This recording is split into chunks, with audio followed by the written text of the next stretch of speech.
Bismillahirrahmanirrahim. Assalamualaikum warahmatullahi wabarakatuh. Pada kesempatan kali ini saya akan menyampaikan sejarah mengenai salah seorang utusan Allah Subhanahu wa taala yang bernama Nabi Armia atau yang biasa dikenal dengan nama Yeremia. Tujuan saya menyampaikan sejarah ini tidak lain adalah untuk menambah wawasan kita semua agar kita dapat mengetahui mengenai sejarah-sejarah para nabi terdahulu. Nah, langsung saja kita akan masuk ke dalam pembahasannya. Pada saat Nebukadnezar menyerang Yerusalem, selain merusak Baitul Maqdis, Raja Babilonia ini juga menahan para keturunan Nabi Yakub alaihissalam dan Nabi Daud alaihissalam. Para keturunan Nabi dan raja ini dijadikan budak, sebagian lainnya juga dibunuh. Nebukadnezar atau Bukhtanasor adalah penguasa kekaisaran Babilonia baru dalam dinasti Kasdim yang berkuasa antara 605 sebelum Masehi hingga tahun 562 sebelum Masehi. Ibnu Katsir dalam bukunya yang berjudul Qasasul Anbiya mengutip sejumlah riwayat yang memaparkan menjelang penyerangan Nebukadnezar ke Yerusalem. Allah Subhanahu wa taala telah mengirim utusannya di tengah Bani Israel. Sang utusan Allah itu adalah Armia atau Yeremia, di mana Wahab bin Munabbih mengatakan bahwasanya Allah Subhanahu wa taala menurunkan wahyu kepada Armia ketika berbagai macam kemaksiatan melanda di tengah-tengah kehidupan Bani Israel. Wahyu yang diterima Nabi Armia itu berisi peringatan Bani Israel akan kehancuran mereka. Raja Nebukadnezar akan menghancurkan mereka dengan kejam. Mendapat peringatan itu, Bani Israel menganggap Armia gila. Di mana pada akhirnya Allah Subhanahu wa taala mengirim Nebukadnezar dan pasukannya untuk menyerang Yerusalem. Raja Babilonia ini menawan dan menjadikan budak kaum Bani Israel. Para tawanan yang terdiri dari anak-anak, pejabat tinggi, dan putra-putri kerajaan semuanya ramai-ramai dikirim oleh pasukan Nebukadnezar.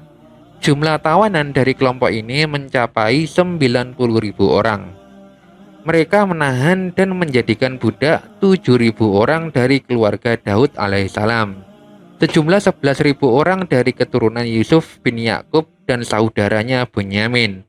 Sedikitnya 8.000 orang dari keturunan Is bin Yakub. Kemudian sebanyak 14.000 orang dari keturunan Zabalun dan Naftali bin Yakub. Kemudian 14.000 orang dari keturunan Dan bin Yakub, 8.000 orang dari keturunan Yastakhar bin Yakub, 2.000 pemuda dari keturunan Zaikun bin Yakub, kemudian 4.000 orang dari keturunan Raubil dan Lawi, dan 12 orang dari semua keturunan Bani Israel. Selain itu, Nebukadnezar dan pasukannya merobohkan tempat-tempat ibadah di Baitul Maqdis, dan babi-babi disembelih di dalamnya, dan pasukannya pulang kembali ke negerinya di Babilonia dengan rampasan perang yang berlimpah. Nah, tatkala menerima wahyu itu, Armia sempat berkata, "Wahai Tuhanku, Maha Suci Engkau dan segala puji hanya bagimu. Engkaulah yang Maha Tinggi. Apakah Engkau akan menghancurkan negeri ini dan wilayah sekitarnya? Padahal negeri ini adalah tempat para nabimu di masa dahulu dan tempat diturunkannya wahyu-wahyu darimu. Wahai Tuhanku, Maha Suci Engkau, segala puji hanya bagimu. Engkaulah Tuhan yang Maha Tinggi lagi Maha Agung. Demi mihrab masjid ini, begitupun masjid-masjid di sekitarnya dan rumah-rumah ibadah yang telah dibangun untuk mengingat dan mengagungkan dirimu. Wahai Tuhan, Maha Suci Engkau, segala puji hanya bagimu. Engkaulah yang Maha Agung lagi Maha Tinggi. Apakah Engkau hendak menyiksa umat ini sementara mereka berasal dari keturunan kekasihmu Ibrahim, ibunda Musa dan kaum Daud pilihanmu?" Kemudian Allah Subhanahu wa taala berfirman, "Wahai Armia, barang siapa yang bermaksiat dan durhaka kepadaku, maka ia tidak bisa menghindar dan menolak siksaku. Sesungguhnya aku memuliakan mereka, yaitu para pendahulu mereka itu, karena ketaatan mereka kepadaku. Jika mereka durhaka kepadaku, niscaya aku akan turunkan azabku di negeri kaum yang durhaka itu, kecuali jika mereka mendapat rahmat dan kasih sayangku. Nah, Armia telah menyampaikan risalah Allah Subhanahu wa taala kepada Bani Israel, dan mereka telah mendengar berbagai macam ancaman azab yang disebabkan oleh kedurhakaan, kemaksiatan, dan kezaliman mereka. Akan tetapi, mereka justru menganggap Armia ini sudah tidak waras. Tidak berhenti di sini, mereka bahkan menangkap Armia, mengikatnya dan menjebloskannya ke dalam penjara. Pada saat itu, Allah Subhanahu wa taala mengirim Nebukadnezar bersama pasukannya ke negeri mereka. Pasukan Nebukadnezar mempunyai kekuatan yang sangat besar. Pasukan itu merajalela di kampung-kampung mereka, sebagaimana dijelaskan di dalam firman-Nya. Lalu mereka merajalela di kampung-kampung. Diceritakan bahwa setelah pengepungan terhadap negeri mereka berlangsung dalam waktu yang lama, akhirnya Nebukadnezar dan pasukannya berhasil menerobos masuk dan menempati negeri itu sesuai dengan ketetapan Allah Subhanahu wa taala. Dan mereka berhasil memasuki semua pintu dan merobohkan semua rintangan. Kejadian tersebut merupakan ketetapan dari Allah Subhanahu wa taala, sebagaimana disebutkan di dalam firman-Nya, yaitu di dalam Quran surat Al-Isra ayat yang kelima. Dan itulah ketetapan yang pasti terlaksana. Nah, selanjutnya, hukuman yang berlaku di tengah-tengah kehidupan mereka adalah hukum jahiliyah, yaitu hukum yang diberlakukan dengan penuh kekejaman dan kezaliman dari penguasa yang sangat bengis dan kejam. Sepertiga penduduk dibunuh dengan kejam, sementara sepertiga penduduk ditawan sebagai budak. Orang-orang tua, anak-anak, dan orang-orang yang lemah dibiarkan terlantar. Nebukadnezar dan pasukannya menunggangi kuda sambil menginjak-injak jasad penduduk yang telah dibunuh dengan penuh kekejaman.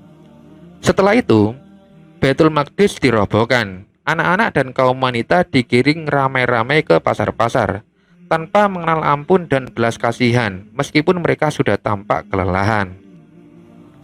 Pembunuhan secara sadis terjadi di mana-mana. Benteng-benteng dan masjid-masjid dirusak dan dirobohkan.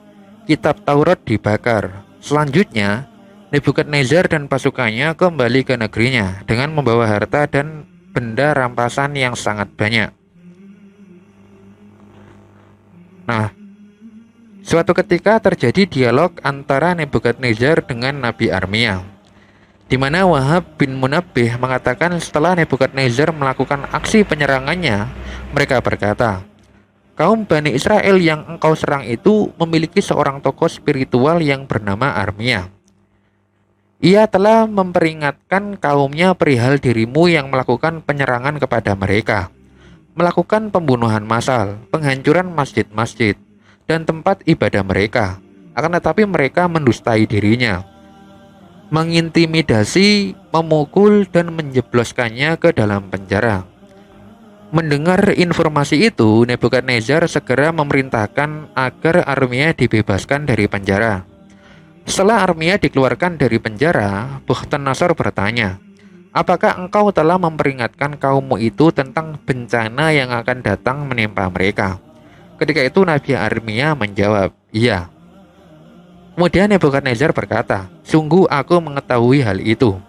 Armia berkata, "Allah telah mengutus aku kepada mereka, akan tetapi mereka mendustai diriku." Nebukadnezar kemudian berkata, "Apakah mereka mendustaimu, memukulmu, dan menjebloskan dirimu ke penjara?" Ketika itu Armia menjawab, "Iya." Nah, Nebukadnezar berkata lagi, "Seburuk-buruk kaum adalah kaum yang mendustai nabi mereka dan mendustai risalah Tuhan mereka. Maukah engkau ikut denganku? Aku akan memuliakan dirimu dan memenuhi segala keperluanmu. Atau jika engkau lebih suka menetap di negerimu, maka aku sungguh-sungguh akan menjamin keamanan dirimu." Armia berkata kepada Nebukadnezar, "Sungguh aku senantiasa berada dalam perlindungan Allah selama aku tidak menyimpang dari ajarannya.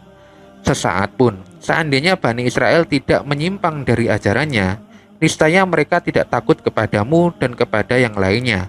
Engkau tidak dapat menguasai mereka. Setelah mendengar jawaban dari Armia itu, Bukhtanasor segera meninggalkan Nabi Armia seorang diri di wilayah Ilya, yaitu di Yerusalem. Nah, Ibnu Katsir mengatakan konteks cerita ini adalah gharib atau asing. Di dalamnya mengandung berbagai macam hikmah, pengajaran, dan nasihat yang sangat berharga. Nah, demikianlah sejarah mengenai Nabi Armia yang dapat saya sampaikan. Semoga yang sedikit ini dapat kita petik dan bisa kita ambil hikmahnya dan juga dapat menambah wawasan kita semua. Akhirul kalam, wallahu a'lam bishawab, billahi taufik wal hidayah. Wassalamualaikum warahmatullahi wabarakatuh.